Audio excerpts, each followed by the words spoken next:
मैं कल क्लास ले रहा था कॉलेज के अंदर, तो मैं बहुत ही बेसिक प्रश्न पूछ रहा था कि वैदिक सभ्यता को वैदिक क्यों कहते हैं। तो बच्चों ने कहा सर इसकी जानकारी वेदों से मिलती है इसलिए वैदिक सभ्यता कहते हैं। मैंने वेद कब लिखे गए, कुछ आइडिया सभ्यता में लिखे हैं बाद में लिखे हैं, वो नहीं आ रहा। तो मैंने कहा इसमें कितने बच्चे इसके 100 आउट ऑफ 100 हिस्ट्री में 12th में फर्स्ट ईयर की क्लास थी। अच्छा 3 बच्चों के हाथ खड़े हुए, हाँ 100 में से 100 नंबर।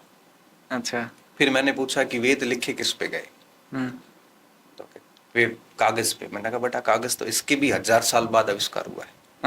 मैंने कहा 12वीं कक्षा के भाग 3 के टॉपिक 2 में लिखा हुआ है कि वेद किस पे लिखे गए, और आप 3 महीने पहले 12वीं छोड़ के आपकी हालत है। तो सर हमें उतना ही पढ़ा जितना बताया गया था कि इसमें परसेंटेज बन जाते हैं। इसी तो में आज की पढ़ाई परसेंटेज के लिए हो रही है। अच्छा, इससे नुकसान हो रहा है समाज को? नुकसान, बहुत जबरदस्त नुकसान होना। ऐसी पीढ़ी आ रही है जो बेसिक ज्ञान भी नहीं रखती, विषय के ऊपर कोई समझ नहीं है।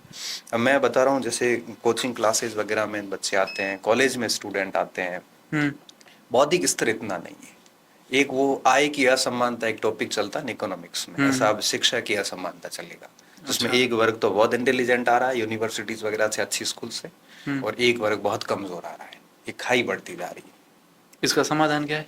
समाधान फिर यही, बच्चे बेचारे कोचिंगों में भटकते हैं 5-6 साल, 7 साल, 10 साल, और फिर उसमें से 1-2 सेट हो जाते हैं, जिसका उदाहरण देके कोचिंग संस्थान फिर एडवर्टाइजमेंट करते हैं, बाकी सारे मजदूरी करते हैं, कोई ऑप्शन नहीं।